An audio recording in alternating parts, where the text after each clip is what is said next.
Hi friends, welcome to miracle makers PSC. ഇന്ന് SCRT സീരീസുമായിട്ടാണ് വന്നിട്ടുള്ളത്. നമ്മൾ 5th സ്റ്റാൻഡേർഡിൻ്റെ social science full chapters cover ചെയ്തിട്ടുണ്ട്. അതിൻ്റെ വീഡിയോസ് എല്ലാം ഡിസ്ക്രിപ്ഷൻ ബോക്സിൽ കൊടുത്തേക്കാം, കാണാത്തവർ പോയി കാണണം. ആ പറഞ്ഞ ചാപ്റ്റേഴ്സ് എല്ലാം തന്നെ വളരെ ഇമ്പോർട്ടൻ്റ് ആയിരുന്നു. അതിൽ നിന്ന് ഒരുപാട് ക്വസ്റ്റ്യൻസ് പ്രിലിംസിന് ചോദിച്ചിട്ടുണ്ട്.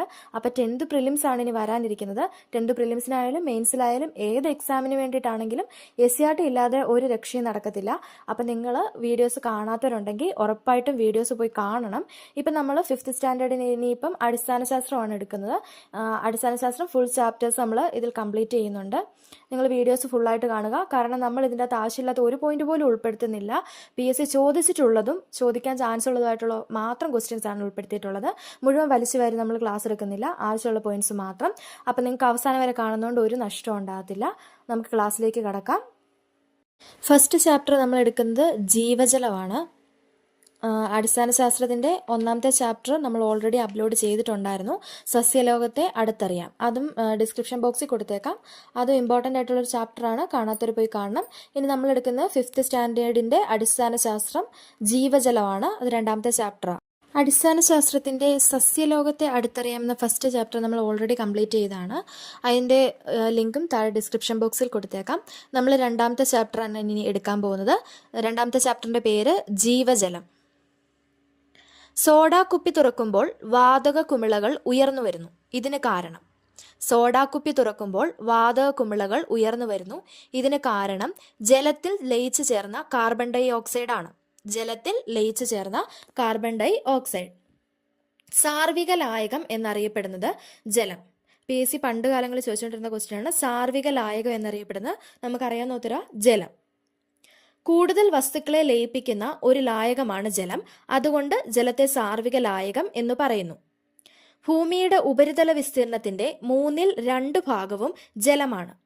സമുദ്രജലം എത്ര ശതമാനമാണ്? 96.5%. ഭൂമിയിലുള്ള ശുദ്ധജലത്തിന്റെ അളവ് 3.5%. സമുദ്രജലം എത്ര ശതമാനമാണ്? 96.5%. ഭൂമിയിലുള്ള ശുദ്ധജലത്തിന്റെ അളവ് 3.5%. ദ്രാവകങ്ങൾ ചൂടേറ്റ് ബാഷ്പമായി മാറുന്ന പ്രക്രിയയാണ് ബാഷ്പീകരണം. ദ്രാവകങ്ങൾ ചൂടേറ്റ് ബാഷ്പമായി മാറുന്ന പ്രക്രിയയാണ് ബാഷ്പീകരണം. ഉദാഹരണം, വെള്ളം നീരാവിയായി മാറുന്നത്.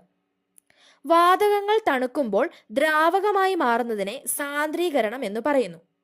വാതകങ്ങൾ തണുക്കുമ്പോൾ ദ്രാവകമായി മാറുന്നതിനെ സാന്ദ്രീകരണം എന്ന് പറയുന്നു.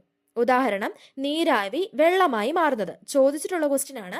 വെള്ളം നീരാവിയായിട്ട് മാറുന്നതാണ് ബാഷ്പീകരണവും, മറിച്ച് നീരാവി വെള്ളമായിട്ട് മാറുന്നതാണെങ്കിൽ സാന്ദ്രീകരണവുമാണ്.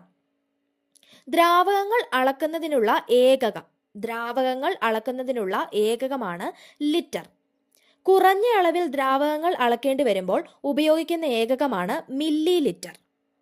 ദ്രാവകങ്ങൾ അളക്കുന്നതിനുള്ള ഏകകം ലിറ്ററും കുറഞ്ഞ അളവിൽ അളക്കേണ്ടി വരുമ്പോൾ ഉപയോഗിക്കുന്ന ഏകകം മില്ലി ലിറ്ററുമാണ്.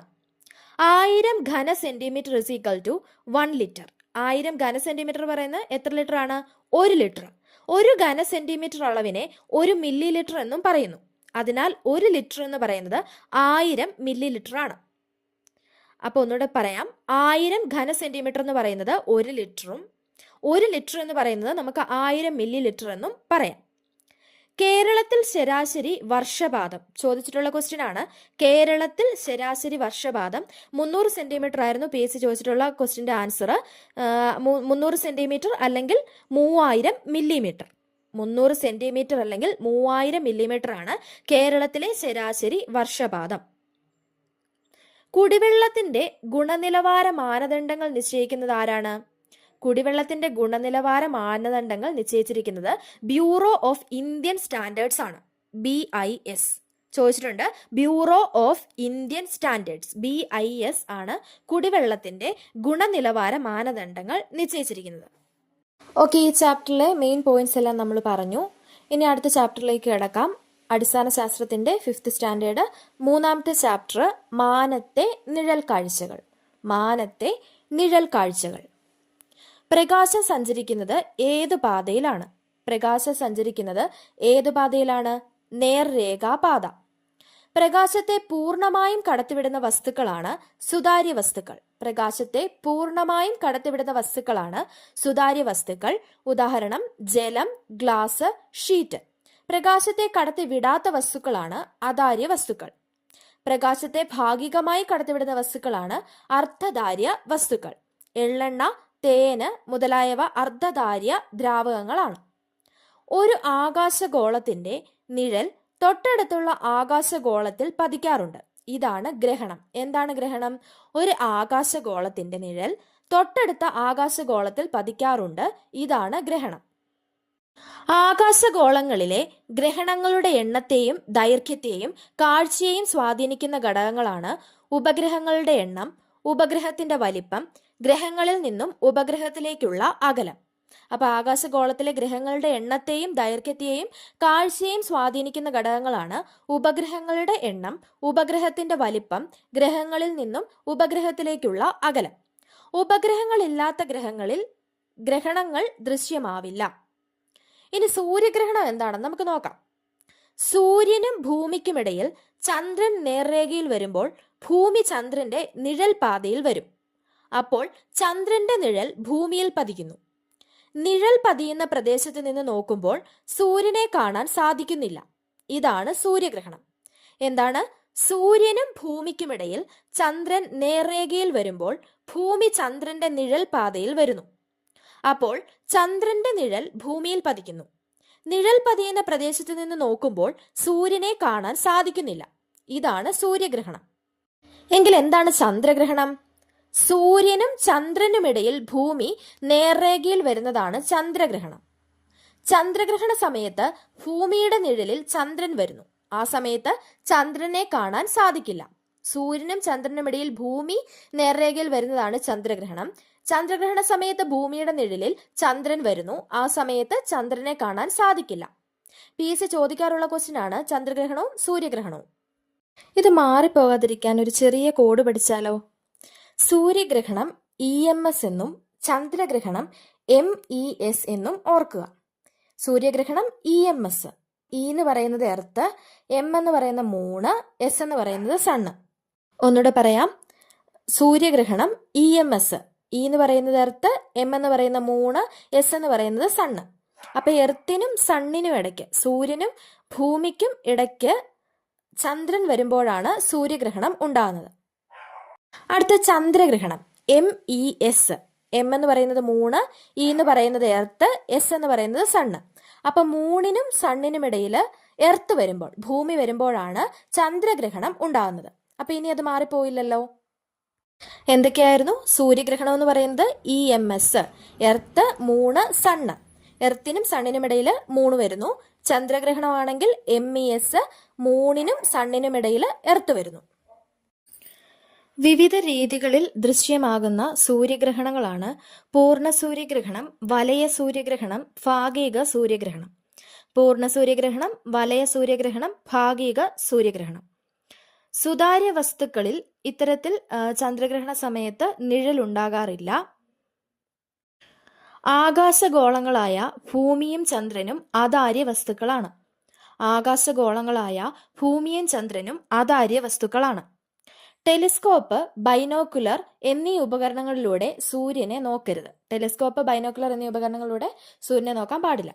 ഇനി സംതരണം എന്താണ്, ഭേദനം എന്താണ്, വൃത്തിക്ഷയങ്ങൾ എന്താണ് എന്ന് നമുക്ക് നോക്കാം. സംതരണം എന്താണ്? വളരെ വലിയ പ്രകാശ സ്രോതസ്സിന് മുന്നിലൂടെ ഒരു ചെറിയ ആകാശഗോളം കടന്നു പോകുമ്പോൾ അതിവിദൂരതയിൽ നിന്നും നോക്കുന്നവർക്ക് കാണുന്ന കാഴ്ചയാണ് സംതരണം. എങ്ങാനും PSC ചോദിച്ചാലോ, വളരെ വലിയ പ്രകാശ സ്രോതസ്സിന് മുന്നിലൂടെ ഒരു ചെറിയ ആകാശഗോളം കടന്നു പോകുമ്പോൾ അതിവിദൂരതയിൽ നിന്നും നോക്കുന്നവർക്ക് കാണുന്ന കാഴ്ചയാണ് സംതരണം. ബുധ, ശുക്ര സംതരണങ്ങൾ മാത്രമേ ഭൂമിയിൽ നിന്ന് കാണാനാകൂ. ഭൂമി സംതരണം കാണാൻ ചൊവ്വ, വ്യാഴം, ശനി തുടങ്ങിയ ബാഹ്യഗോളങ്ങളിൽ നിന്ന് വീക്ഷിക്കണം. ഭൂമി സംതരണം കാണാൻ ചൊവ്വ, വ്യാഴം, ശനി തുടങ്ങിയ ബാഹ്യഗോളങ്ങളിൽ നിന്ന് വീക്ഷിക്കണം. എന്താണ് ഭേദനം? ഭൂമിയുടെ സമീപത്തുള്ള ചന്ദ്രൻ ചിലപ്പോഴൊക്കെ വിദൂരങ്ങളായ നക്ഷത്രങ്ങളെയും ഗ്രഹങ്ങളെയും നമ്മുടെ കാഴ്ചയിൽ നിന്ന് മറയ്ക്കാറുണ്ട്. ഇതാണ് ഭേദനം. ചിലപ്പോൾ റാങ്ക് മേക്കിംഗ് ക്വസ്റ്റ്യൻസ് ആകാറുള്ളത് ഈ ഒരു ടൈപ്പ് ഓഫ് ക്വസ്റ്റ്യൻസ് ആണ്. അപ്പോൾ ഒന്ന് ശ്രദ്ധിച്ച് കേട്ടോളുക. എന്താണ് ഭേദനം? ഭൂമിയുടെ സമീപത്തുള്ള ചന്ദ്രൻ ചിലപ്പോഴൊക്കെ വിദൂരങ്ങളായ നക്ഷത്രങ്ങളെയും ഗ്രഹങ്ങളെയും നമ്മുടെ കാഴ്ചയിൽ നിന്ന് മറയ്ക്കാറുണ്ട്. ഇതാണ് ഭേദനം. സംതരണത്തിന്റെ ഇംഗ്ലീഷ് വേർഡ് ട്രാൻസിറ്റ് എന്നും ഭേദനം ഓക്കുലേഷൻ എന്നുമാണ്. ഇടയ്ക്ക് PSC ഇംഗ്ലീഷ് നമ്മുടെ മലയാളത്തിലേക്ക് തന്നിട്ട് അതെന്താണെന്ന് ചോദിക്കാറുണ്ട്. അങ്ങനെ ചോദിക്കുമ്പോഴത്തേക്കും നമുക്ക് പെട്ടെന്ന് ഭേദനം എന്ന് പഠിച്ചു വെച്ചിരിക്കുന്ന ഒരാൾക്ക് ഓക്കുലേഷൻ എന്നൊക്കെ ചോദിച്ചു കഴിഞ്ഞാൽ എന്താണെന്ന് അറിയത്തില്ല. അപ്പോൾ ഓർത്ത് വെച്ചേക്കാം, സംതരണം, ട്രാൻസിറ്റ്, ഭേദനം, ഓക്കുലേഷൻ. ഇനി നമുക്ക് വൃത്തക്ഷയങ്ങൾ എന്താണെന്ന് നോക്കാം. ഭൂമിയെ പരിക്രമണം ചെയ്യുന്നത് മൂലം പരിക്രമണ പാതയിൽ ഓരോ ദിവസവും ചന്ദ്രൻ വ്യത്യസ്ത സ്ഥാനത്തായിരിക്കും. ഈ ദിവസങ്ങളിൽ ഭൂമിയിൽ നിന്ന് നോക്കുന്ന നമുക്ക് ചന്ദ്രന്റെ വെളിച്ചമേൽക്കുന്ന ഭാഗത്തിന്റെയും വെളിച്ചമേൽക്കാത്ത ഭാഗത്തിന്റെയും കാഴ്ചയിൽ ഉണ്ടാകാവുന്ന വ്യത്യാസങ്ങളാണ് വൃത്തക്ഷയങ്ങൾ. ചന്ദ്രനിൽ സൂര്യപ്രകാശം ഏൽക്കുന്ന അർദ്ധഭാഗം പൂർണ്ണമായും ഭൂമിക്ക് അഭിമുഖമായി വരുന്നതാണ് വെളുത്ത വാവ്. ചന്ദ്രനിൽ സൂര്യപ്രകാശം ഏൽക്കുന്ന അർദ്ധഭാഗം പൂർണ്ണമായും ഭൂമിക്ക് അഭിമുഖമായി വരുന്നതാണ് വെളുത്ത വാവ്. അതേസമയം സൂര്യപ്രകാശം ഏൽക്കാതിരിക്കുന്ന ഭാഗം പൂർണ്ണമായും ഭൂമിക്ക് അഭിമുഖമായി വരുന്നതാണ് കറുത്ത വാവ്. ജസ്റ്റ് അതെന്നാണെന്നൊന്ന് കേട്ടാൽ മതി. ജസ്റ്റ് അതെന്നാണെന്നൊന്ന് റീഡ് ചെയ്തും ഇരിക്കുക. ഈ ചാപ്റ്റർ ഇത്രേ ഉള്ളൂ. നമുക്ക് അടുത്ത ചാപ്റ്ററിലേക്ക് കിടക്കാം. പാഠം 4, വിത്തിനുള്ളിലെ ജീവൻ. വിത്തിനുള്ളിലെ ജീവൻ. അനുകൂല സാഹചര്യത്തിൽ വിത്തിനകത്തുള്ള ഭ്രൂണം തൈച്ചെടിയായി വളരുന്ന പ്രവർത്തനമാണ് വിത്തുമുളയ്ക്കൽ. അനുകൂല സാഹചര്യത്തിൽ വിത്തിനകത്തുള്ള ഭ്രൂണം തൈച്ചെടിയായി വളരുന്ന പ്രവർത്തനമാണ് വിത്തുമുളയ്ക്കൽ. വിത്ത് മുളയ്ക്കുന്നതിന് വായു, ജലം, അനുകൂല താപനില എന്നിവ ആവശ്യമാണ്. വിത്ത് മുളച്ചു കഴിഞ്ഞ് വളരുന്നതിന് സൂര്യപ്രകാശം, മണ്ണ് എന്നിവ വേണം. വിത്ത് മുളയ്ക്കുമ്പോൾ ആദ്യം പുറത്തു വരുന്നത് എന്താണ്? ബീജമൂലം. വിത്ത് മുളയ്ക്കുമ്പോൾ ആദ്യം പുറത്തു വരുന്നത് ബീജമൂലം അഥവാ റാഡിക്കിൾ. മണ്ണിലേക്ക് വളർന്നു വേരാകുന്ന വിത്തിന്റെ ഭാഗമാണ് ബീജമൂലം. മണ്ണിലേക്ക് വളർന്ന് വേരാകുന്ന വിത്തിന്റെ ഭാഗമാണ് ബീജമൂലം. വിത്ത് മുളയ്ക്കുമ്പോൾ ഭ്രൂണത്തിൽ നിന്ന് മുകളിലേക്ക് വളരുന്ന ഭാഗമാണ് ബീജശീർഷം. വിത്ത് മുളയ്ക്കുമ്പോൾ ഭ്രൂണത്തിൽ നിന്ന് മുകളിലേക്ക് വളരുന്ന ഭാഗമാണ് ബീജശീർഷം. അപ്പൊ ഈ ബീജശീർഷം വളർന്നാണ് കാണ്ഡമായിട്ട് മാറുന്നത്. ദ്വിബീജപത്ര സസ്യങ്ങളിൽ ബീജപത്രത്തിൽ ശേഖരിച്ചു വെച്ചിരിക്കുന്ന ആഹാരമാണ് മുളച്ചു വരുന്ന സസ്യം ഉപയോഗിക്കുന്നത്. ഏകബീജപത്ര സസ്യങ്ങളിൽ മുളച്ചു വരുന്ന സസ്യം ആഹാരം സ്വീകരിക്കുന്നത് എവിടെ നിന്നാണ്? ബീജാന്നത്തിൽ നിന്ന് അഥവാ എൻഡോസ്പേം. ഒന്നുകൂടെ നോക്കാം. വിത്ത് മുളയ്ക്കുമ്പോൾ ആദ്യം പുറത്തു വരുന്നത് ബീജമൂലം. മണ്ണിലേക്ക് വളർന്ന് വേരാകുന്ന വിത്തിന്റെ ഭാഗം ബീജമൂലം. വിത്ത് മുളയ്ക്കുമ്പോൾ ഭ്രൂണത്തിൽ നിന്ന് മുകളിലേക്ക് വളരുന്ന ഭാഗമാണ് ബീജശീർഷം. ഈ ബീജശീർഷം വളർന്ന് പിന്നീട് കാണ്ഡമായിട്ട് മാറുന്നു. ഏകബീജപത്ര സസ്യങ്ങളിൽ മുളച്ചു വരുന്ന സസ്യം ആഹാരം സ്വീകരിക്കുന്നത് ബീജാന്നത്തിൽ നിന്നാണ്. സസ്യങ്ങളുടെ കായിക ഭാഗങ്ങളായ വേര്, തണ്ട്, ഇല മുതലായവയിൽ നിന്നും പുതിയ സസ്യം ഉണ്ടാകുന്നതാണ് കായിക പ്രജനനം. ചോദിച്ചിട്ടുള്ള ക്വസ്റ്റ്യൻ ആണ്. സസ്യങ്ങളുടെ കായിക ഭാഗങ്ങളായ വേര്, തണ്ട്, ഇല മുതലായവയിൽ നിന്നും പുതിയ സസ്യം ഉണ്ടാകുന്നതാണ് കായിക പ്രജനനം അഥവാ വെജിറ്റേറ്റീവ് പ്രൊപ്പഗേഷൻ. ഇനി നമുക്ക് കുറച്ച് ജന്മദേശങ്ങൾ നോക്കാം. ഇത് ഇടയ്ക്ക് PSC ചോദിക്കാറുണ്ടായിരുന്ന ഒരു ക്വസ്റ്റ്യൻ ആണ്. അപ്പോൾ ഇനി ചോദിക്കാൻ ചാൻസ് ഉണ്ട്. ഉരുളക്കിഴങ്ങിന്റെ ജന്മദേശം പെറു. കാപ്പിയുടെ ജന്മദേശം എത്യോപ്യ. പപ്പായയുടെ ജന്മദേശം മെക്സിക്കോ. തേയിലയുടെ ജന്മദേശം ചൈന. കാബേജിന്റെ ജന്മദേശം യൂറോപ്പ്. കശുമാവ്, റബ്ബർ, മരച്ചീനി എന്നിവയുടെ ജന്മദേശം ബ്രസീൽ. ഒന്നുകൂടെ നോക്കാം. ഉരുളക്കിഴങ്ങിന്റെ പെറു, കാപ്പി എത്യോപ്യ, പപ്പായ മെക്സിക്കോ, തേയില ചൈന, കാബേജ് യൂറോപ്പ്, കശുമാവ്, റബ്ബർ, മരച്ചീനി, ബ്രസീൽ. ഇതോർക്കാൻ ചെറിയൊരു കോഡ് നോക്കിയാലോ. ഉരുളക്കിഴങ്ങ് പെറ്റു, കാപ്പി എന്തിയെ, പപ്പ മിക്സിയിൽ തേച്ച കായ, മരക്കറ കൊണ്ട് സീൽ ചെയ്യും. ഉരുളക്കിഴങ്ങ് പെറ്റു, കാപ്പി എന്തിയെ, പപ്പ മിക്സിയിൽ തേച്ച കായ, മരക്കറ കൊണ്ട് സീൽ ചെയ്യും.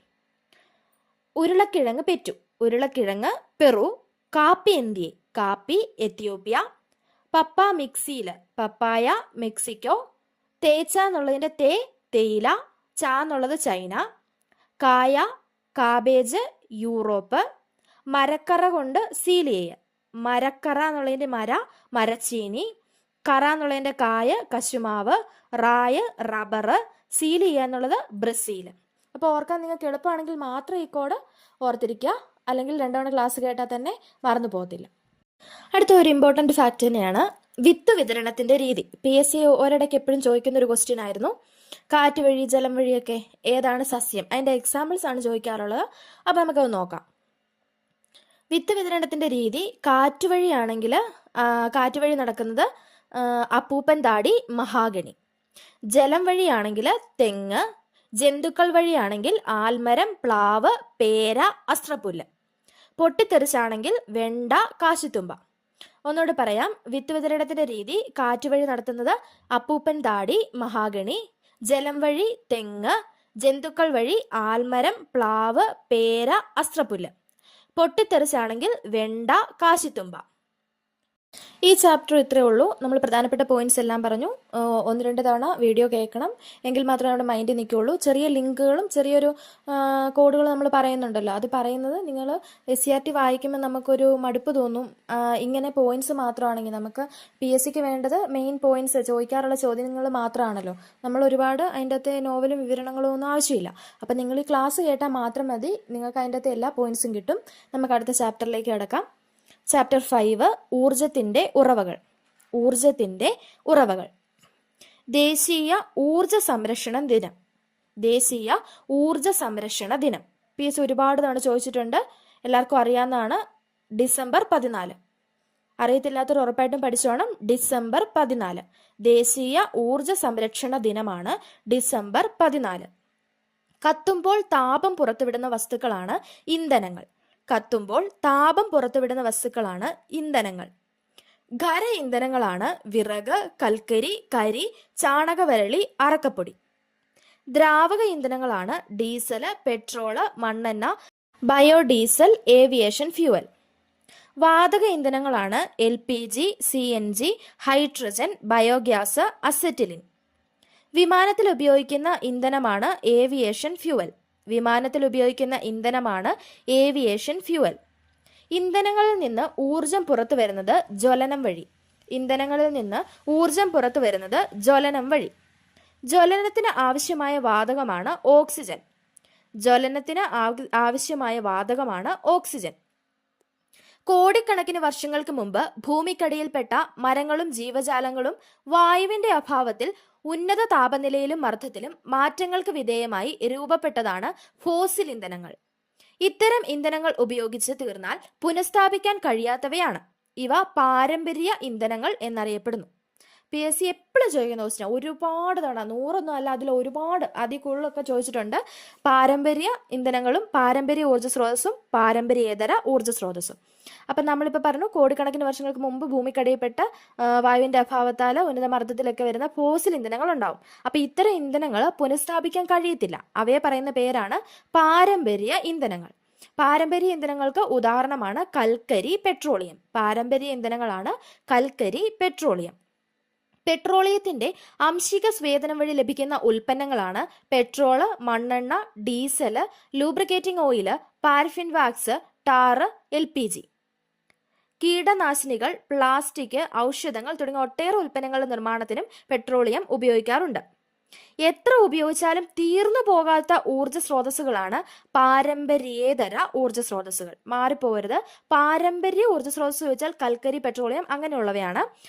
അത് തീർന്നു പോകും. പക്ഷെ തീർന്നു പോകാത്തവ, അതായത് സൗരോർജ്ജമൊക്കെ ഇല്ലേ, അങ്ങനെ തീർന്നു പോകാത്തവ പാരമ്പര്യേതര ഊർജ്ജ സ്രോതസ്സുകളാണ്.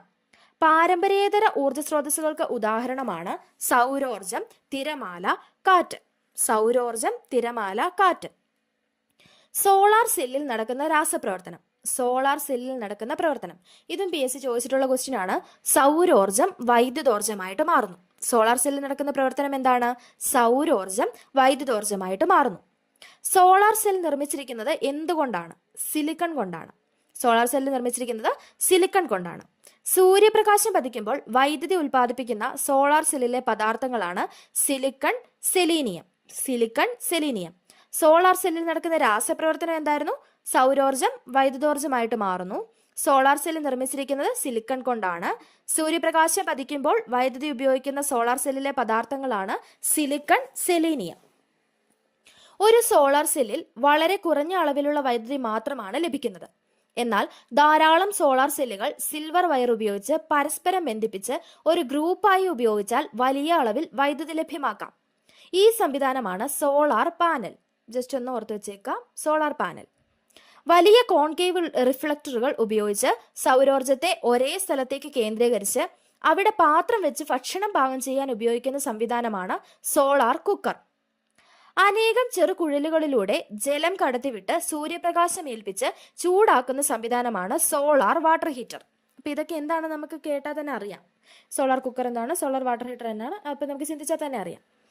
പാലക്കാട് ജില്ലയിലെ കഞ്ചിക്കോടും തമിഴ്നാട്ടിലെ ആലുവായ്മൊഴിയും ഏത് തരം വൈദ്യുതോൽപാദനത്തിനാണ് പ്രസിദ്ധിയാർജിച്ചത്? ഇത് ചോദിച്ചിട്ടുള്ള ക്വസ്റ്റ്യൻ ആണ്. 1-2 തവണ കണ്ടിട്ടുണ്ട്, ഇനിയും വരാൻ ചാൻസ് ഉണ്ട്. അപ്പോൾ ഓർത്തേക്കുക, പാലക്കാട് ജില്ലയിലെ കഞ്ചിക്കോടാണ് കണ്ടിട്ടുള്ളത്. പാലക്കാട് ജില്ലയിലെ കഞ്ചിക്കോടും തമിഴ്നാട്ടിലെ ആലുവായ്മൊഴിയും ഏത് തരത്തിലുള്ള വൈദ്യുതോൽപാദനത്തിനാണ് പ്രസിദ്ധിയാർജിച്ചത്? കാറ്റാണ്, ഓർത്ത് വെച്ചോണം. നനവുള്ള ജൈവാവശിഷ്ടങ്ങൾ ഓക്സിജന്റെ അഭാവത്തിൽ അനറോബിക് ബാക്ടീരിയകളുടെ പ്രവർത്തന ഫലമായി വിഘടിക്കുമ്പോൾ ഉണ്ടാകുന്ന വാതകമാണ് ബയോഗ്യാസ്. ബയോഗ്യാസിലെ പ്രധാന ഘടകമാണ് മീഥെയ്ൻ. ബയോഗ്യാസിലെ പ്രധാന ഘടകം എന്താണ്? മീഥെയ്ൻ. ഇതും ഒരുപാട് റിപ്പീറ്റ് ചെയ്ത ക്വസ്റ്റ്യൻ ആണ്. ബയോഗ്യാസിലെ പ്രധാന ഘടകമാണ് മീഥെയ്ൻ. ബയോഗ്യാസ് അഥവാ CNGയിലൊക്കെ എന്താണ്? മീഥെയ്ൻ ആണ് പ്രധാന ഘടകം.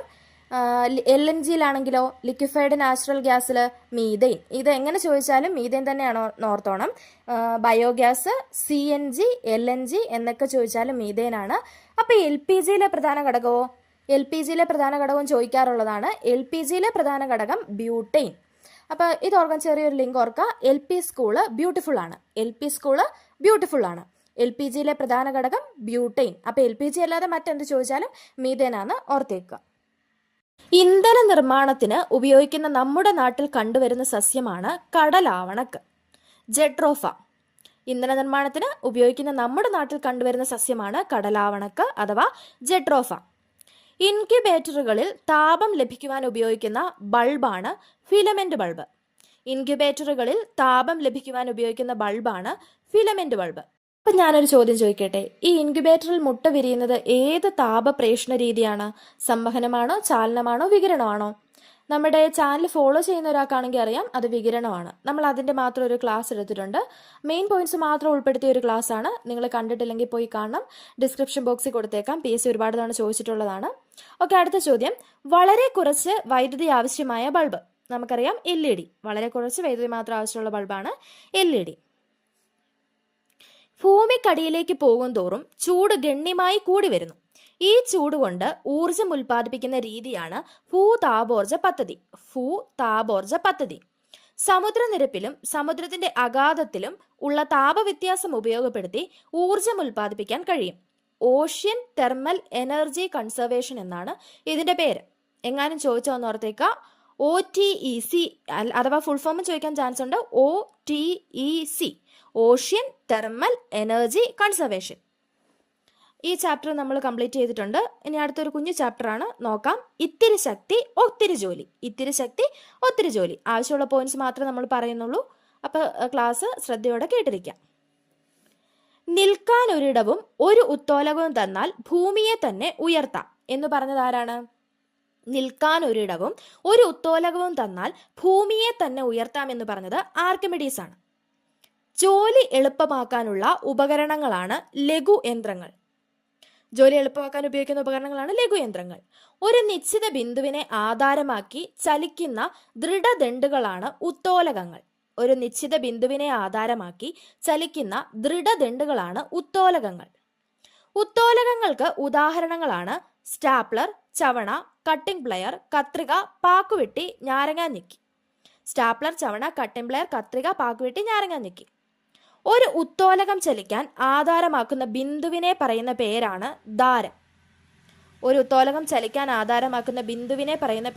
ധാരം.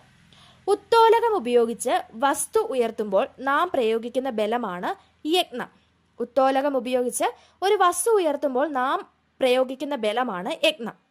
യത്നം ഉപയോഗിച്ച് നേരിടുന്ന പ്രതിരോധമാണ് രോധം. എന്നാന്ന് മനസ്സിലായിട്ടില്ലാത്തവർക്ക് വേണ്ടി ഒരു പിക്ചർ കാണിക്കാം. ഒരു കത്രികയുടെ പിക്ചർ. അപ്പം നോക്കിയേ, എന്താണ് ധാരം, എന്താണ് രോധം, എന്താണ് യത്നം?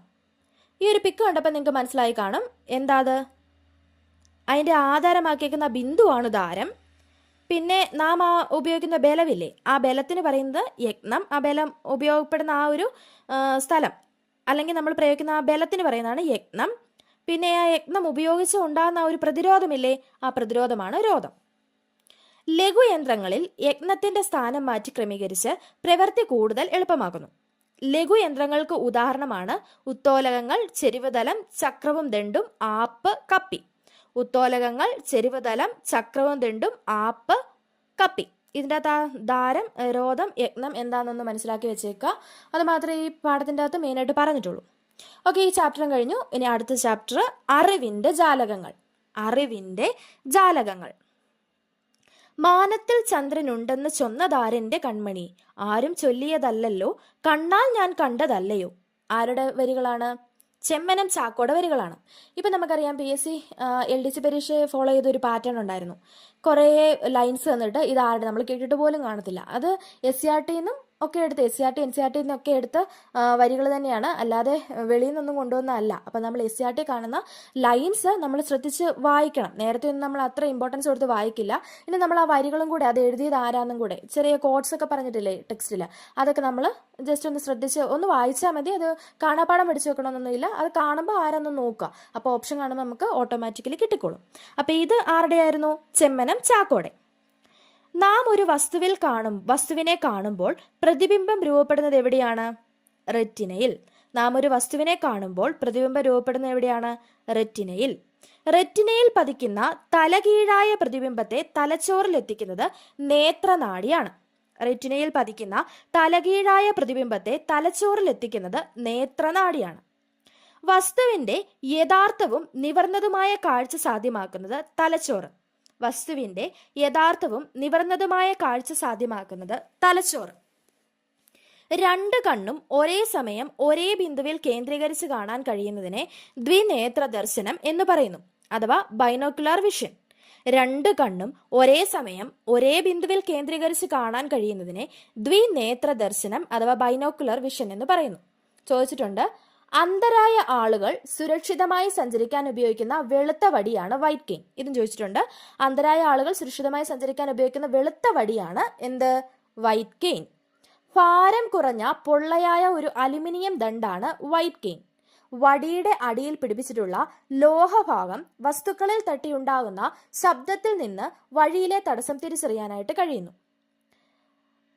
അന്ധരായ ആളുകൾ എഴുതാനും വായിക്കാനും ഉപയോഗിക്കുന്ന ലിപി സമ്പ്രദായം. ഇത് ഒരുപാട് തവണ റിപ്പീറ്റ് ചെയ്ത് കേട്ട് ഇപ്പം നിങ്ങൾക്ക് അറിയായിരിക്കും ആൻസർ. എന്താണത്?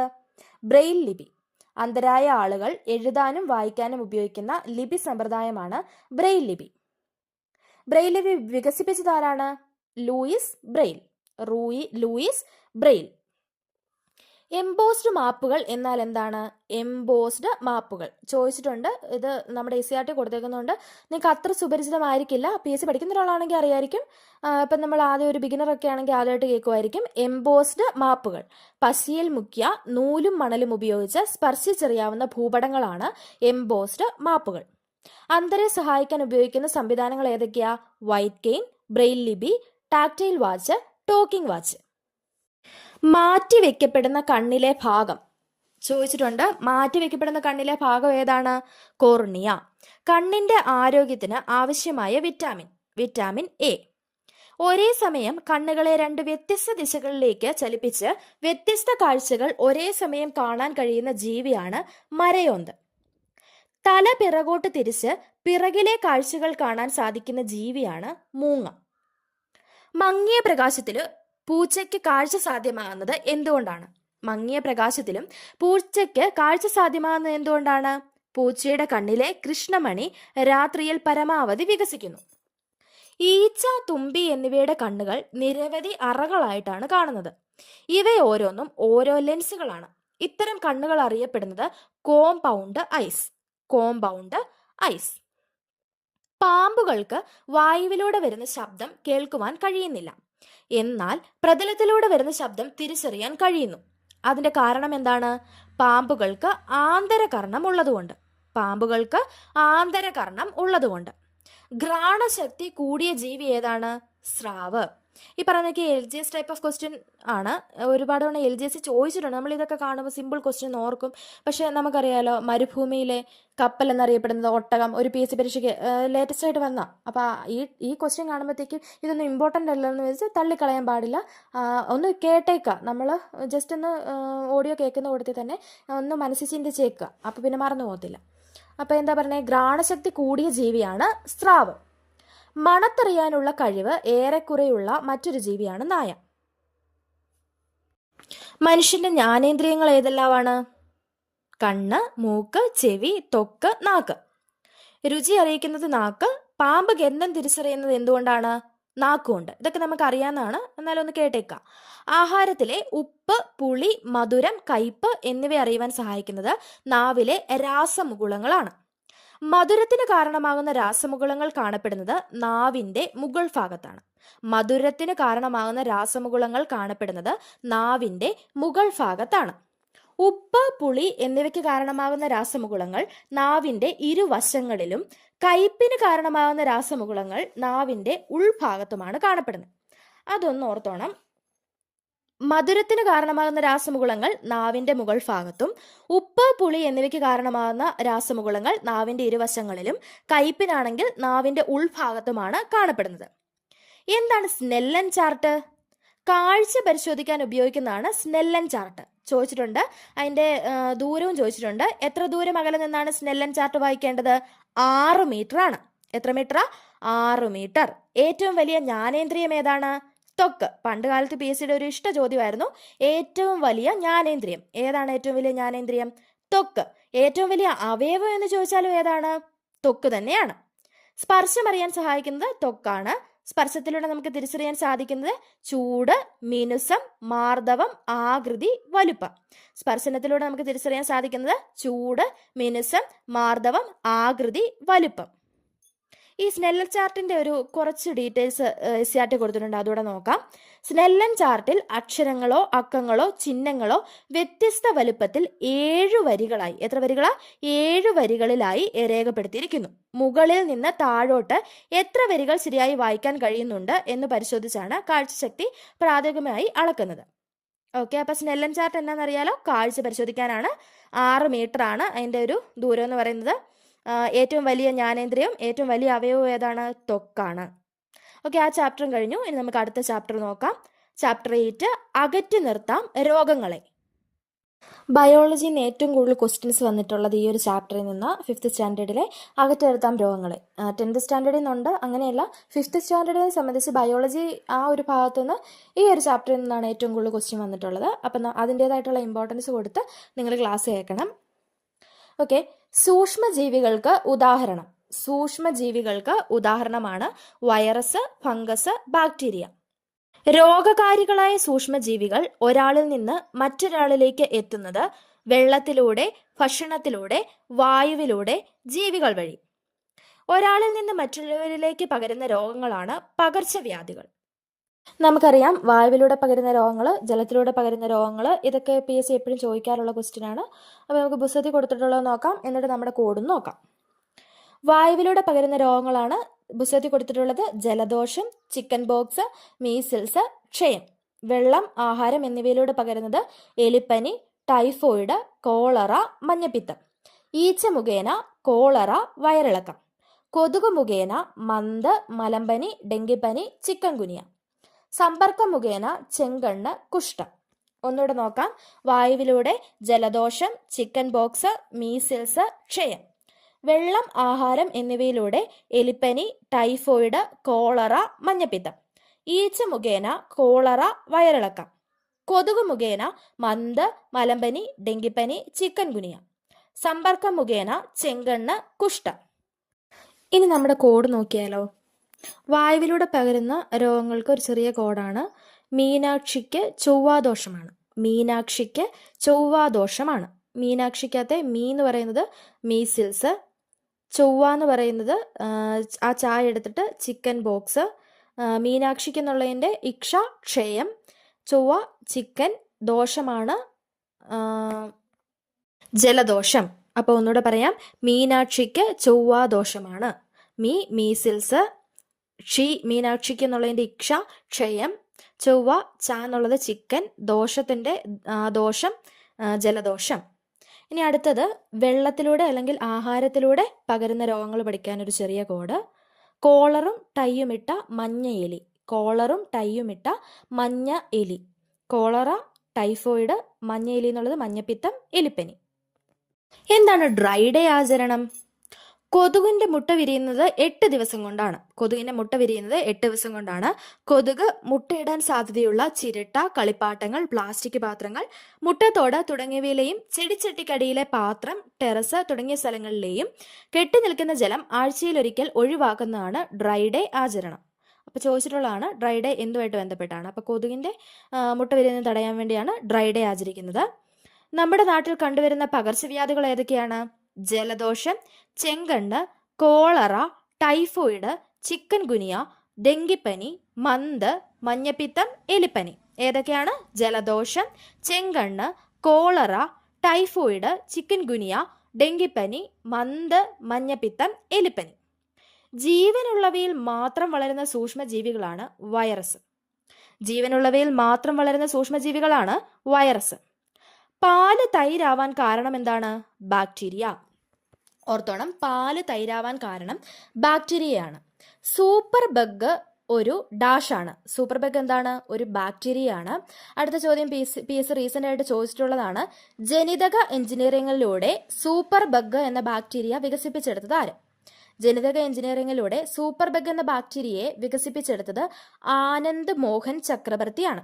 ആനന്ദ് മോഹൻ ചക്രവർത്തി ചോദിച്ചിട്ടുള്ള ചോദ്യമാണ്. ഓർത്തോണം, ആനന്ദ് മോഹൻ ചക്രവർത്തി. കപ്പലുകളിൽ നിന്ന് ഉണ്ടാവുന്ന എണ്ണച്ചോർച്ച മൂലം കടൽ മാലിന്യമാവുന്നത് തടയാനായി ഉപയോഗപ്പെടുത്തുന്ന എണ്ണ ഭക്ഷിക്കുന്ന ബാക്ടീരിയയാണ് സൂപ്പർ ബഗ്. എന്താണ് സൂപ്പർ ബഗ്? കപ്പലുകളിൽ നിന്ന് ഉണ്ടാവുന്ന എണ്ണച്ചോർച്ച മൂലം കടൽ മലിനമാവുന്നത് തടയാനായി ഉപയോഗപ്പെടുത്തുന്ന എണ്ണ ഭക്ഷിക്കുന്ന ബാക്ടീരിയയാണ് സൂപ്പർ ബഗ്. രോഗങ്ങളെ പ്രതിരോധിക്കാൻ ശരീരത്തിന് കൃത്രിമമായി കഴിവ് നേടിക്കൊടുക്കുന്ന കുത്തിവയ്പ്പുകളാണ് പ്രതിരോധ കുത്തിവയ്പ്പുകൾ. ഫംഗസ് മൂലമുണ്ടാകുന്ന രോഗങ്ങൾ ഏതൊക്കെയാണ്? PSC ഒരുപാട് തവണ ചോദിച്ചിട്ടുണ്ട്. ചുണങ്ങ്, വട്ടച്ചൊറി, ആസ്പെർജിലോസിസ്. ചുണങ്ങ്, വട്ടച്ചൊറി, ആസ്പെർജിലോസിസ്. പ്രോട്ടോസോവ മൂലമുണ്ടാകുന്ന രോഗങ്ങളാണ് മലമ്പനി, അമീബിയാസിസ്. മലമ്പനി, അമീബിയാസിസ് അതും ചോദിച്ചിട്ടുണ്ട്. മലമ്പനി, അമീബിയാസിസ് എന്നിവ പ്രോട്ടോസോവ മൂലമുണ്ടാകുന്ന രോഗങ്ങളാണ്. വിരകൾ മൂലമുണ്ടാകുന്ന രോഗങ്ങളാണ് മന്ത്, വയറുവേദന. മന്ത്, വയറുവേദന എന്നിവ വിരകൾ മൂലവും, മലമ്പനി, അമീബിയാസിസ് എന്നിവ പ്രോട്ടോസോവ മൂലവും, ഫംഗസ് മൂലമുണ്ടാകുന്നവ ചുണങ്ങ്, വട്ടച്ചൊറി, ആസ്പെർജിലോസിസ് എന്നിവയുമാണ്. അടുത്തത് വളരെ ഇമ്പോർട്ടൻ്റ് ആയിട്ടുള്ള അത്രയ്ക്ക് ഇമ്പോർട്ടൻ്റ് ആയിട്ടുള്ള ക്വസ്റ്റ്യൻ ആണ്. PSC എപ്പോഴും ചോദിക്കാറുള്ള ക്വസ്റ്റ്യൻ ആണ്. ബാക്ടീരിയ മൂലമുണ്ടാകുന്ന രോഗങ്ങൾ, വൈറസ് മൂലമുണ്ടാകുന്ന രോഗങ്ങൾ. ഇതിൽ ഒരെണ്ണം തരും, എന്നിട്ട് ഇത് ബാക്ടീരിയ മൂലമാണോ വൈറസ് മൂലമാണോ എന്ന് ചോദിക്കാറുണ്ട്. അല്ലെങ്കിൽ ഓട് വൺ ഔട്ടായിട്ട് തരാറുണ്ട്. അപ്പം അത്ര ഇമ്പോർട്ടൻസ് കൊടുത്ത് നിങ്ങൾ പഠിക്കണം. ബാക്ടീരിയ മൂലമുണ്ടാകുന്ന രോഗങ്ങൾ ഏതൊക്കെയാണ്? വില്ലൻ ചുമ, ടോൺസിലൈറ്റിസ്, കുഷ്ഠം, അതിസാരം, കോളറ, ടൈഫോയിഡ്, ടെറ്റനസ്, ഡിഫ്തീരിയ, എലിപ്പനി, ക്ഷയം, ആന്ത്രാക്സ്, പ്ലേഗ്. ഒന്നുകൂടെ പറയാം. വില്ലൻ ചുമ, ടോൺസിലൈറ്റിസ്, കുഷ്ഠം, അതിസാരം, കോളറ, ടൈഫോയിഡ്, ടെറ്റനസ്, ഡിഫ്തീരിയ, എലിപ്പനി, ക്ഷയം, ആന്ത്രാസ്, പ്ലേഗ്. ഇനി വൈറസ് മൂലമുണ്ടാകുന്ന രോഗങ്ങൾ നോക്കാം. ജലദോഷം, മുണ്ടിനീര്, പിള്ളവാതം അഥവാ പോളിയോ, ഹെപ്പറ്റൈറ്റിസ്, മഞ്ഞപ്പിത്തം, ചിക്കൻ ഗുനിയ, ഡെങ്കിപ്പനി, ജപ്പാൻ ജ്വരം, എയ്ഡ്സ്, ചിക്കൻ പോക്സ്, പക്ഷിപ്പനി, പന്നിപ്പനി, അഞ്ചാം പനി, റൂബെല്ല അഥവാ ജർമ്മൻ മീസൽസ്, പേവിഷബാധ. ഒന്നുകൂടെ പറയാം.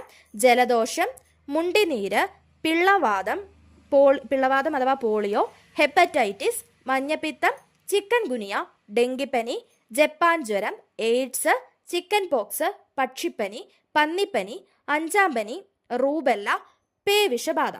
അപ്പോൾ ഇത് രണ്ടിൽ ഏതെങ്കിലും ഒന്ന് കറക്റ്റായിട്ട് പഠിച്ചു വെക്കുക. അപ്പം നമുക്കറിയാലോ ഇത്രയും ഈ തന്നേക്കുന്നതൊക്കെ തന്നെ പി എസ് ചോദിക്കാറുള്ളൂ. എക്സ്ട്രാ ഒക്കെ വല്ലപ്പോഴും വല്ലതും റെയറായിട്ട് വല്ലതും റാങ്ക് മേക്കിംഗ് ആയിട്ട് വല്ലതും വന്നെങ്കിലേ ഉള്ളൂ. അല്ലെങ്കിൽ ഈ കൊടുത്തേക്കുന്ന ഈ എക്സാമ്പിൾസ് തന്നെയാണ് പി എസ് തന്നെ പിന്നെയും തിരിച്ചും മറിച്ചും ചോദിക്കുന്നത്. അപ്പം നിങ്ങൾ എന്നാ ചെയ്യണം? ഒന്നെങ്കിൽ ബാക്ടീരിയ മൂലമുള്ളതോ അല്ലെങ്കിൽ വൈറസ് മൂലമുള്ളതോ, ഇത് രണ്ടിൽ ഏതെങ്കിലും ഒന്ന് പഠിച്ചു വെക്കുക. അപ്പം പിന്നെ മറ്റേത് ഇതറിയാമെങ്കിൽ പിന്നെ അതായിരിക്കില്ല. അപ്പം ബാക്ടീരിയ, അപ്പം നമ്മൾ പഠിച്ചു വെക്കുന്നത് വൈറസാണെന്ന് വിചാരിച്ചു. വൈറസിൻ്റെ രോഗങ്ങളെല്ലാം അറിയാമെങ്കിൽ അതല്ലാതെ വന്നിട്ടുണ്ടെങ്കിൽ നമുക്ക് മനസ്സിലാകാം ബാക്ടീരിയയുടെ രോഗമാണ് അതെന്ന്. അപ്പോൾ ഇത് പഠിക്കാനായിട്ട് നമ്മൾ ഒരെണ്ണത്തിൻ്റെ കോഡ് പറയാം. രണ്ടും കൂടെ പഠിച്ചു വെക്കാൻ പാടല്ലേ? അപ്പോൾ ഏതെങ്കിലും ഒന്നിൻ്റെ പഠിച്ചു വെക്കുക. അപ്പോൾ നമ്മൾ വൈറസ് പഠിക്കാനുള്ള ഒരു കോഡ് പറയുന്നുണ്ട്. നിങ്ങൾക്കറിയായിരിക്കും, JDYSP അമ്മച്ചി, JDYSP അമ്മച്ചി. അപ്പോൾ ഓരോന്നും എന്താണെന്ന് നോക്കിയാലോ. ജെ എന്ന് പറയുന്നത് ജലദോഷം, ഡി ഡെങ്കിപ്പനി, വൈ എന്ന് പറയുന്നത് യെല്ലോ ഫീവർ, എസ് എന്ന് പറയുന്നത് എസിന് 2 എണ്ണം ഉണ്ട്, സാർസ് സ്മോൾ പോക്സ്, പിക്ക് 4 എണ്ണം ഉണ്ട്, പോളിയോമെലിറ്റിസ്, പേവിഷബാധ, പന്നിപ്പനി, പക്ഷിപ്പനി, എക്കും 2 എണ്ണം ഉണ്ട്, എയ്ഡ്സ്, അരിമ്പാറ. ഇനി 2 എം ഉണ്ടല്ലേ. 1 എം മുണ്ടിനീര്, 1 എണ്ണം മീസിൽസ്, പിന്നെ ഇ എന്ന് പറയുന്നത് എബോള, സി 3 എണ്ണം ഉണ്ട്, ചിക്കൻ ബോക്സും ചിക്കൻ ഗുനിയയും. 2 എണ്ണമാണുള്ളത്, chicken pox, chikungunya. H hepatitis, I influenza. നമ്മൾ കുറച്ചെണ്ണം കൂടെ എക്സ്ട്രാ പറഞ്ഞിട്ടുണ്ട്. ഇത്രയും പഠിച്ചാൽ മതി. വൈറസ് രോഗങ്ങളെല്ലാം തീർന്നു. പി എസ് സി ചോദിക്കാറുള്ള എല്ലാ ക്വസ്റ്റിനും ഉൾപ്പെടുത്തിയിട്ടുണ്ട്. നമ്മുടെ കോഡ് ഓർത്ത് വെച്ചോണം, JDYSP അമ്മച്ചി.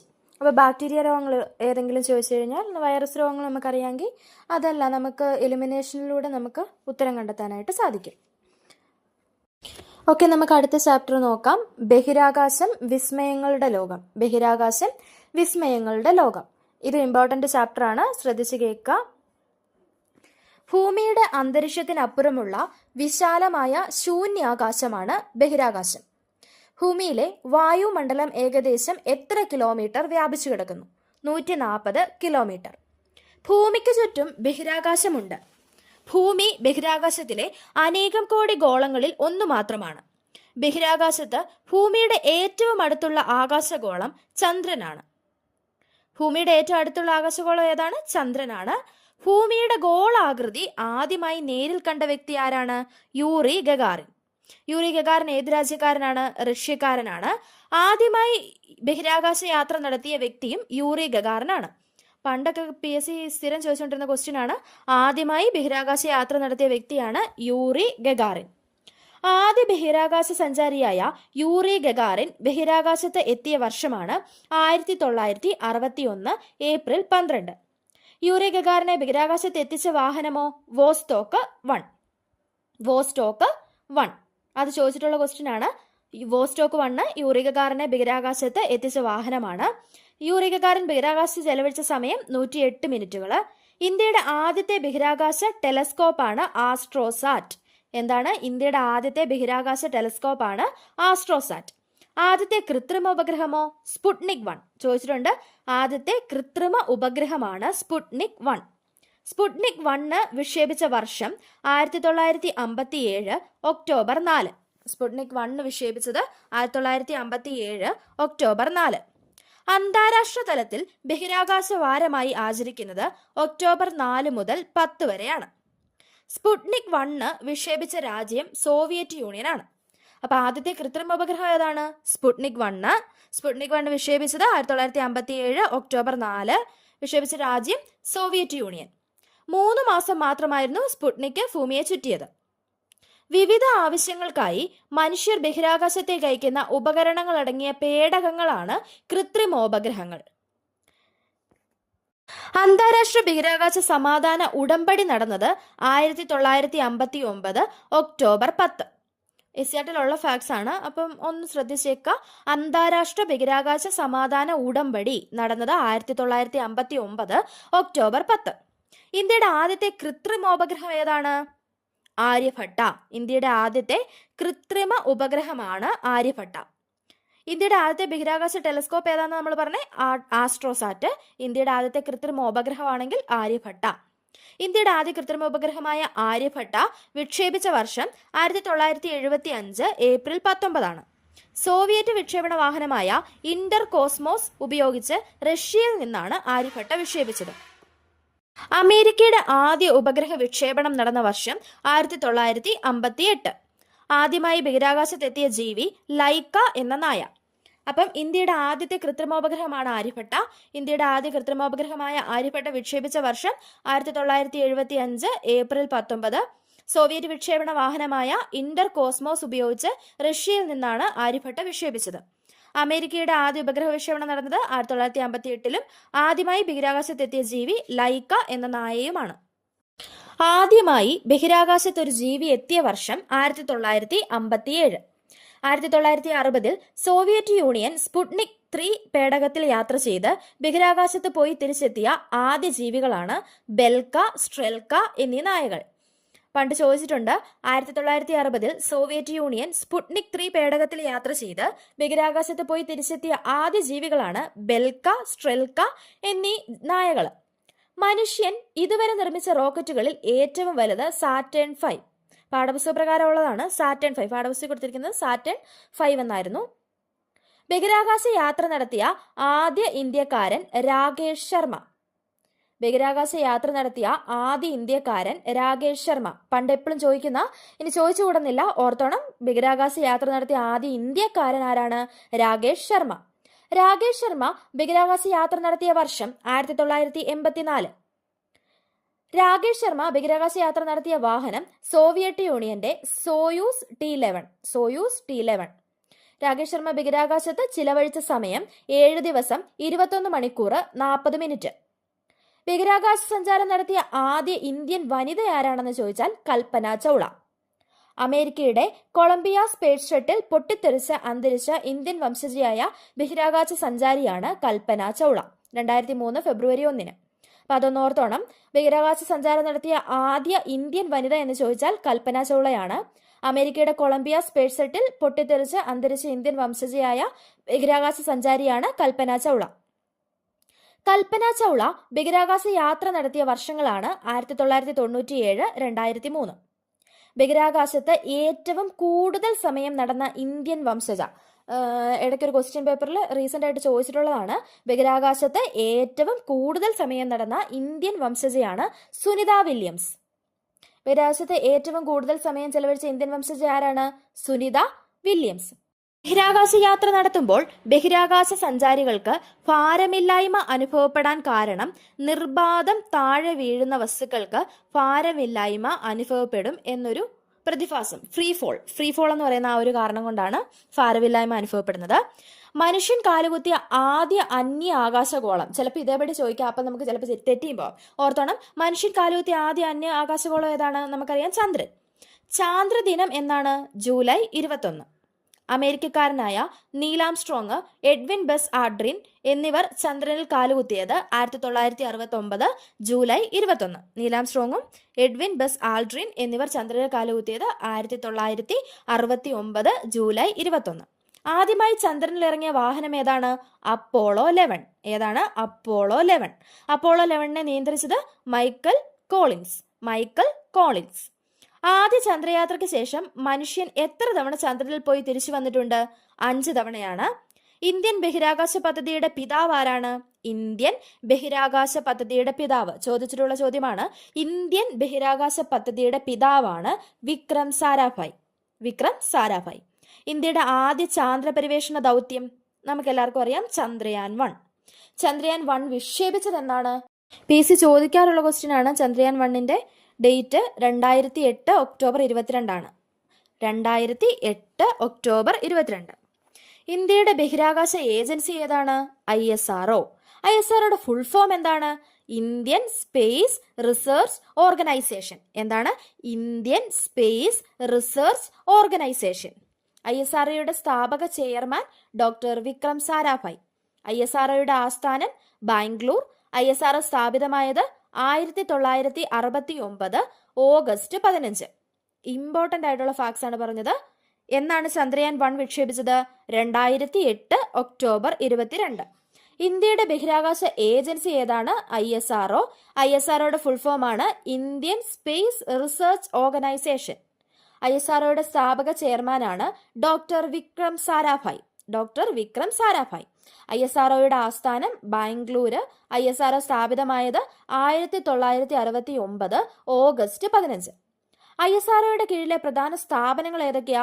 Vikram Sarabhai space centre. ഈ പറഞ്ഞേക്കുന്ന എല്ലാം ചോദിച്ചിട്ടുള്ളതാണ്. Vikram Sarabhai space centre VSSC എവിടെയാ സ്ഥിതി ചെയ്യുന്നത്? തിരുവനന്തപുരം. ISRO സാറ്റലൈറ്റ് സെന്റർ ആണെങ്കിൽ ബാംഗ്ലൂര്. സ്പേസ് ആപ്ലിക്കേഷൻ സെന്റർ ആണെങ്കിൽ അഹമ്മദാബാദ്. സതീഷ് ധവാൻ സ്പേസ് സെന്റർ നമുക്കറിയാം Sriharikota. Vikram Sarabhai space centre VSSC Thiruvananthapuram. ISRO satellite centre Bangalore. Space application centre Ahmedabad. Satish Dhawan space centre Sriharikota. GPS സമാനമായി ഭൂമിയിലെ സ്ഥാനനിർണയത്തിന് സഹായിക്കുന്നതിനായി ഇന്ത്യ വികസിപ്പിച്ചതാണ് IRNSS. 2 S ഉണ്ട്. IRNSS. എന്താണ് അതിന്റെ full form? Indian regional navigation satellite system. അതിന്റെ ഫുൾ ഫോമും ചോദിച്ചിട്ടുണ്ട്. IRNSS എന്താണെന്നും ചോദിച്ചിട്ടുണ്ട്. അപ്പൊ IRNSS എന്താണ്?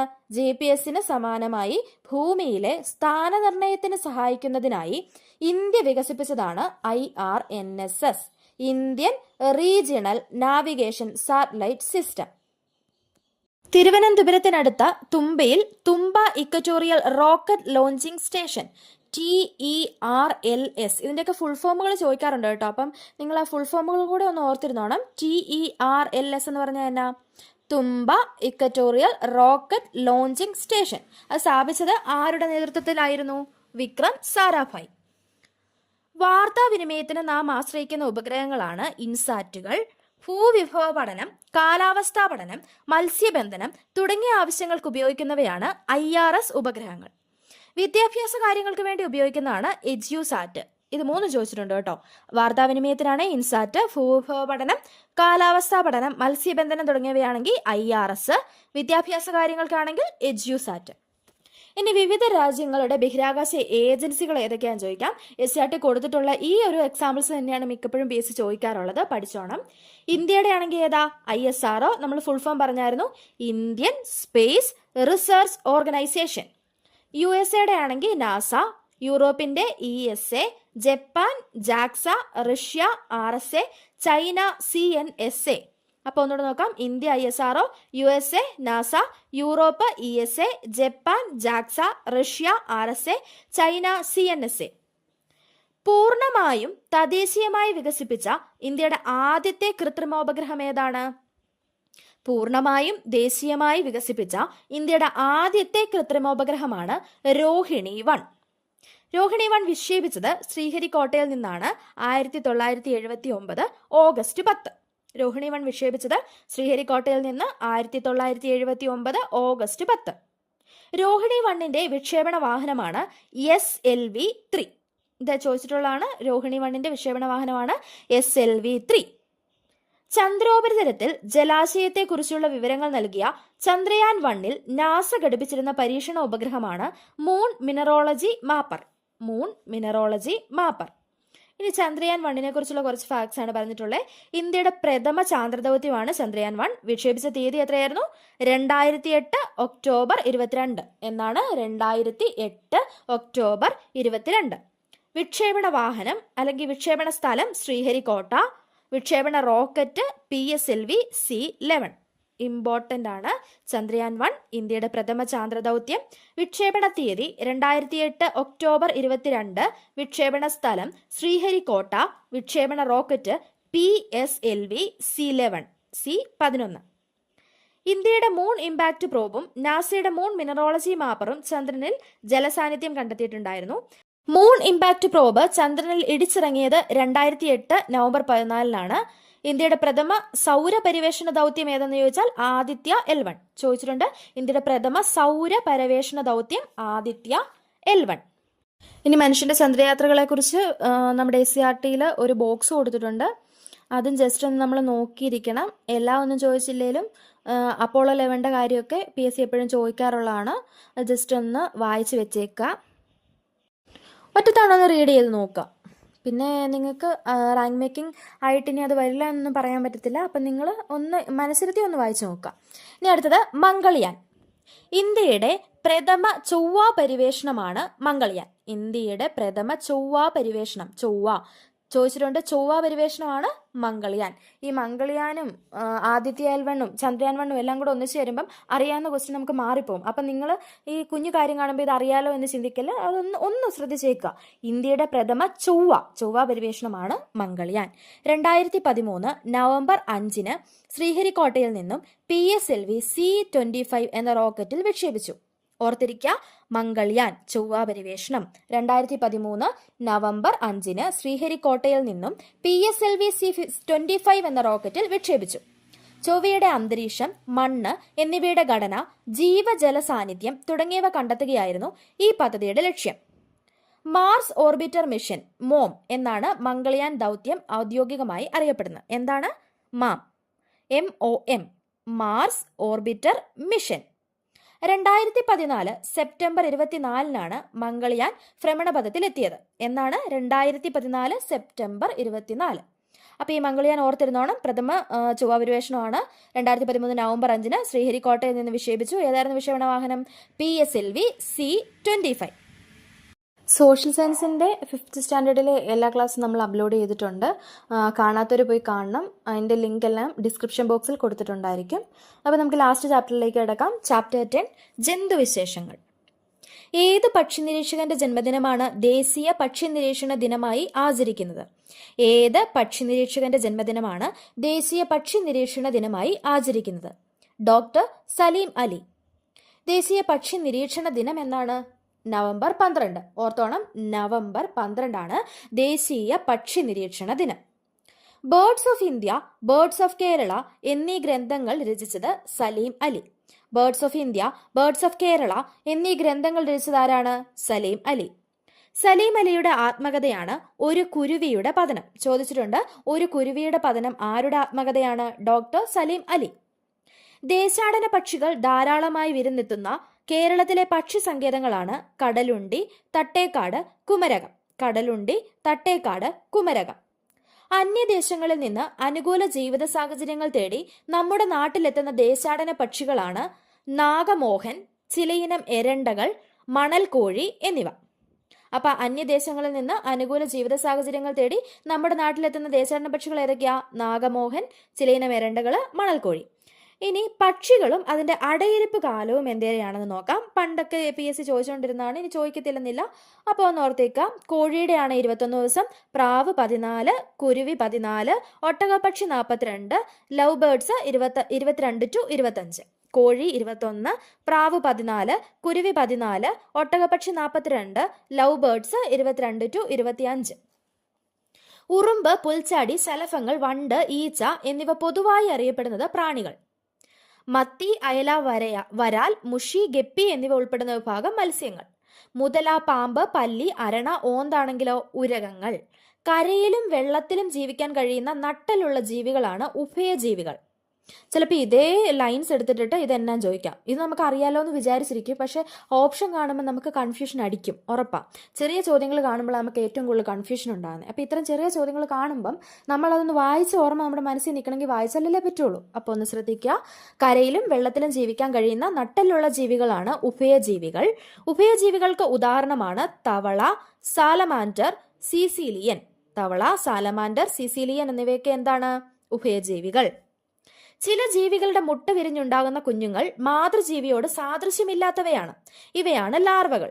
ലാർവാവസ്ഥയിലുള്ള കുഞ്ഞുങ്ങൾ വിവിധ വളർച്ചാഘട്ടങ്ങളിലൂടെ കടന്നുപോയി മാതൃജീവിയോട് സാദൃശ്യമുള്ള രൂപങ്ങളായി മാറുന്നു. മുട്ട വിരിഞ്ഞു പുറത്തുവരുന്ന ജീവിയുടെ കലകൾ ലൈസോസോമിന്റെ പ്രവർത്തനത്താൽ നശിക്കുകയും പുതിയ കലകൾ രൂപപ്പെടുകയും ചെയ്യുന്നു. ഈ പ്രവർത്തനത്തെയാണ് രൂപാന്തരണം എന്ന് പറയുന്നത്. എങ്ങാനും ചോദിച്ചാലൊന്ന് കണ്ടാണ് വായിച്ചത്. രൂപാന്തരണം എന്താന്ന് വല്ലോ ഇത് സ്റ്റേറ്റ്മെന്റ് തന്നിട്ട് ഇതാണ് രൂപാന്തരണം എന്ന് പറയുമ്പോൾ കേട്ടിട്ടില്ലാത്ത ഒരാൾക്ക് അറിയില്ലല്ലോ. അപ്പൊ എന്താണ് രൂപാന്തരണം എന്ന് മനസ്സിലായല്ലോ. ഇത് ഇവിടെ എന്നാ പറഞ്ഞ ലാർവയുടെ കാര്യമാണ്. അതിന് ഏറ്റവും വലിയ എക്സാമ്പിൾ എന്നാ തവളയുടെ ലാർവ, വാലുമാക്രി. അതുമായിട്ട് ബന്ധമില്ലല്ലോ. ഇനി 2 തരത്തിലുള്ള രൂപാന്തരങ്ങളാണ് പൂർണ്ണ രൂപാന്തരണവും അപൂർണ രൂപാന്തരണവും.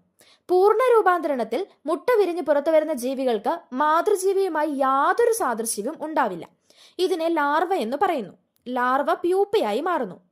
പ്യൂപ്പാഘട്ടം ഏത് രൂപാന്തരണത്തിൽ മാത്രം കാണപ്പെടുന്ന രൂപാന്തരണമാണ്? പൂർണ്ണ രൂപാന്തരണത്തിൽ. അപ്പൊ പൂർണ്ണ രൂപാന്തരണത്തിൽ മാത്രം കാണുന്നതാണ് പ്യൂപ്പാഘട്ടം. അപൂർണ രൂപാന്തരണത്തിൽ മാതൃജീവിയുമായി വളരെയധികം സാദൃശ്യം കാണപ്പെടുന്ന ജീവിക്ക് പറയുന്ന പേരാണ് നിംഫ്. ഒന്നോർത്തേക്ക്, റെയർ ഫാക്റ്റ് ആണ്. അപൂർണ രൂപാന്തരണത്തിൽ മാതൃജീവിയുമായി വളരെയധികം സാദൃശ്യം കാണപ്പെടുന്ന ജീവിക്ക് പറയുന്ന പേരാണ് നിംഫ്. അപൂർണ രൂപാന്തരണത്തിൽ പ്യൂപ്പാഘട്ടം ഇല്ല. ഉദാഹരണം പാറ്റ, തവള. എന്നാൽ അപൂർണ രൂപാന്തരണം പ്രകടമാക്കുന്ന തവളയുടെ ലാർവയായ വാൽമാക്രിക്ക് പൂർണ്ണ വളർച്ചയെത്തിയ തവളയുമായി യാതൊരു സാദൃശ്യവുമില്ല. പൂമ്പാറ്റയുടെ രൂപാന്തരണത്തിൽ ലാർവ, പ്യൂപ്പ എന്നീ ഘട്ടങ്ങൾക്ക് ശേഷമാണ് സെലഫം ഉണ്ടാകുന്നത്. ഓർത്തോണം. അപ്പോൾ ഒരു എക്സാമിന് ഒത്തിരി താമസിച്ചില്ല, ഒരു റീസെൻ്റ് ആയിട്ടുള്ള എക്സാമിന് കണ്ടിട്ടുണ്ടായിരുന്നു, ഏതിൻ്റെയാണെന്ന് ഓർക്കുന്നില്ല, ഈ ഒരു പ്യൂപ്പാഘട്ടം ഒരു ഫ്ലോ ചാർട്ട് പോലെ. അപ്പോൾ പൂമ്പാറ്റയുടെ എങ്ങനെയാ? ലാർവ, പ്യൂപ്പ, ശലഭം. ലാർവ, പ്യൂപ്പ, ശലഭം. തേനീച്ച, പൂമ്പാറ്റ, തുമ്പി, കൊതുക്, ഈച്ച എന്നിവയിൽ രൂപാന്തരണം നടക്കുന്നുണ്ട്. മഞ്ഞപ്പാപ്പാത്തി ഏത് വിഭാഗത്തിൽപ്പെടുന്ന ജീവിയാണ്? ചിലപ്പോൾ ചോദിച്ചേക്കാം. മഞ്ഞപ്പാപ്പാത്തി ഏത് വിഭാഗത്തിൽപ്പെടുന്ന ജീവിയാണ്? ശലഭം. ഒരിനം തുമ്പിയുടെ ലാർവയാണ് കുഴിയാന. തുമ്പിയുടെ ലാർവയാണ് കുഴിയാന. ശലഭങ്ങൾ ഭക്ഷണത്തിന് ഉപയോഗിക്കുന്ന സസ്യങ്ങളാണ് ഫീഡിംഗ് പ്ലാന്റ്സ്. ഫീഡിംഗ് പ്ലാന്റ്സ് ശലഭങ്ങൾ ഭക്ഷണത്തിന് ഉപയോഗിക്കുന്നു. ശലഭങ്ങൾക്ക് മുട്ടയിടാൻ ആവശ്യമായ സസ്യങ്ങൾ അറിയപ്പെടുന്നതാണ് ബ്രീഡിംഗ് പ്ലാന്റ്സ്. Breeding plants. പട്ടുനൂൽ പുഴുവിന്റെ ബ്രീഡിംഗ് പ്ലാന്റ് ഏതാണ്? മൾബറി. എരുകുതപ്പി ശലഭത്തിന്റെ ബ്രീഡിംഗ് പ്ലാന്റ് ആണ് എരുക്ക്. എരുകുതപ്പി ശലഭത്തിന്റെ ബ്രീഡിംഗ് പ്ലാന്റ് ആണ് എരുക്ക്. കേരളത്തിലെ കടലാമ സംരക്ഷണ കേന്ദ്രം ചോദിച്ചിട്ടുണ്ട്, ഒരുപാട് തവണ ചോദിച്ചിട്ടുണ്ട്. കേരളത്തിലെ കടലാമ സംരക്ഷണ കേന്ദ്രമാണ് മലപ്പുറം ജില്ലയിലെ വള്ളിക്കുന്നിലെ മുതിയം കടൽ തീരം. മുതിയം കടൽ തീരം. മുട്ടയിടുന്നതിനായി ദീർഘദൂരം യാത്ര ചെയ്യുന്ന ഒരിനം മത്സ്യമാണ് സാൽമൺ. എന്താണ്? സാൽമൺ. കുഞ്ഞുങ്ങളെ പ്രസവിച്ച് പാലൂട്ടി വളർത്തുന്ന ജീവികളാണ് സസ്തനികൾ. ചെവിക്കുട കാണപ്പെടാത്ത കടലിൽ കാണപ്പെടുന്ന സസ്തനിയാണ് നീലത്തിമിംഗലം. പ്രസവിക്കുന്ന പാമ്പ് അണലി. പറക്കുന്ന സസ്തനി വവ്വാല്. ചെറിയ ചെറിയ ഫാക്റ്റുകളാണ്, അതുകൊണ്ട് നിങ്ങൾ വിട്ടുകളയണം എന്ന് വിചാരിക്കരുത്. ഇതൊക്കെ ഇമ്പോർട്ടൻ്റ് തന്നെയാണ്. ഞാൻ നേരത്തെ പറഞ്ഞായിരുന്നില്ല മരുഭൂമിയിലെ ഒട്ടകം. അപ്പോൾ ഇതൊക്കെ ചോദിക്കാൻ ചാൻസ് ഉണ്ട്. കുഞ്ഞുങ്ങളെ പ്രസവിച്ച് പാലിലൂട്ടി വളർത്തുന്ന ജീവികളാണ് സസ്തനികൾ. ചെവിക്കുട കാണപ്പെടാത്ത കടലിൽ കാണപ്പെടുന്ന സസ്തനിയാണ് നീലത്തിമിംഗലം. പ്രസവിക്കുന്ന പാമ്പാണ് അണലി. പറക്കുന്ന സസ്തനിയാണ് വവ്വാല്. മുട്ടയിടുന്ന സസ്തനികളാണ് പ്ലാറ്റിപ്പസ് എക്കിഡ്ന. മുട്ടയിടുന്ന സസ്തനികളാണ് പ്ലാറ്റിപ്പസ് എക്കിഡ്ന. കടലിലെ മഴക്കാടുകൾ എന്നറിയപ്പെടുന്നത് എന്താണ്? ചോദിച്ചിട്ടുണ്ട്. കടലിലെ മഴക്കാടുകൾ എന്നറിയപ്പെടുന്നത് പവിഴപ്പുറ്റുകൾ. കടലിലെ മഴക്കാടുകൾ എന്നറിയപ്പെടുന്നത് പവിഴപ്പുറ്റുകൾ. പവിഴപ്പുറ്റ് വർഷമായി ആചരിച്ചത് 1997 2008 ലോകത്തിലെ ഏറ്റവും വലിയ പവിഴപ്പുറ്റാണ് ഗ്രേറ്റ് ബാരിയർ റീഫ്. ചോദിച്ചിട്ടുണ്ട്. ഗ്രേറ്റ് ബാരിയർ റീഫ് ഓസ്ട്രേലിയയിലാണ്. ഗ്രേറ്റ് ബാരിയർ റീഫാണ് ലോകത്തിലെ ഏറ്റവും വലിയ പവിഴപ്പുറ്റ്. കടൽ കുതിരയുടെ മുട്ട വിരിയുവാൻ എത്ര ദിവസം ആവശ്യമുണ്ട്? 40 ദിവസം. കടൽ കുതിരയുടെ മുട്ട വിരിയാൻ 40 ദിവസം. കങ്കാരുവിന്റെ ജന്മദേശം ഓസ്ട്രേലിയ. പണ്ടൊക്കെ ചോദിച്ചിട്ടുണ്ട്. കങ്കാരുവിന്റെ ജന്മദേശം ഓസ്ട്രേലിയ. സഞ്ചി മൃഗം എന്നറിയപ്പെടുന്നത് കങ്കാരു. പ്രസവിക്കുന്ന അച്ഛൻ എന്നറിയപ്പെടുന്നത് കടൽ കുതിര. ഇതൊക്കെ പണ്ട് PSC ചോദിച്ചുകൊണ്ടിരുന്ന ക്വസ്റ്റ്യൻ ആണ്. അപ്പൊ ഇനി ചോദിക്കാൻ ചാൻസ് ഉണ്ട്. കങ്കാരുവിന്റെ ജന്മദേശം ഓസ്ട്രേലിയ, സഞ്ചി മൃഗം കങ്കാരു, പ്രസവിക്കുന്ന അച്ഛൻ കടൽ കുതിര. ഓക്കെ, അപ്പം നമ്മൾ SCERT 5th സ്റ്റാൻഡേർഡിലെ അടിസ്ഥാന ശാസ്ത്രവും ഫുള്ള് കംപ്ലീറ്റ് ചെയ്തിട്ടുണ്ട്. ഇനി നമ്മൾ 6th ചാപ്റ്റർ എടുക്കുന്നുണ്ട്. അതിന് മുമ്പ് 5th സ്റ്റാൻഡേർഡിലെ മലയാളം തീർക്കണം. അതുപോലെ ന്യൂ സിലബസ് 5th സ്റ്റാൻഡേർഡിലെ സിലബസ് മാറിയായിരുന്നല്ലോ. അപ്പം ന്യൂ സിലബസിൻ്റെ വീഡിയോസും അപ്ലോഡ് ചെയ്യാനായിട്ട് ഇരിക്കുകയാണ്. അപ്പം നിങ്ങൾ ക്ലാസ്സുകൾ മുടങ്ങാതെ കാണണം. ഇനിയിപ്പോൾ 10th പ്രിലിംസ് വരുന്നുണ്ട്. SCERT മാത്രം പഠിച്ചിട്ട് പോയാൽ തന്നെ നമുക്കൊരു 50% മാർക്ക് ഉണ്ടാകും. അപ്പം നിങ്ങൾക്ക് ക്ലാസ് ഇഷ്ടപ്പെടുന്നുണ്ട് എന്ന് വിശ്വസിക്കുന്നു. നിങ്ങൾക്ക് ക്ലാസ് ഇഷ്ടപ്പെടുന്നുണ്ടെങ്കിൽ നിങ്ങൾ കമൻ്റായിട്ട് രേഖപ്പെടുത്തണം. നമ്മൾ ഒരുപാട് എഫേർട്ട് എടുത്താണ് ഈ ക്ലാസ് ഒക്കെ ചെയ്യുന്നത്. അപ്പം നിങ്ങളുടെ ഒരു കമൻറ്റ് കാണുമ്പോൾ ഞങ്ങൾക്കൊരു സാറ്റിസ്ഫാക്ഷൻ ആണ്.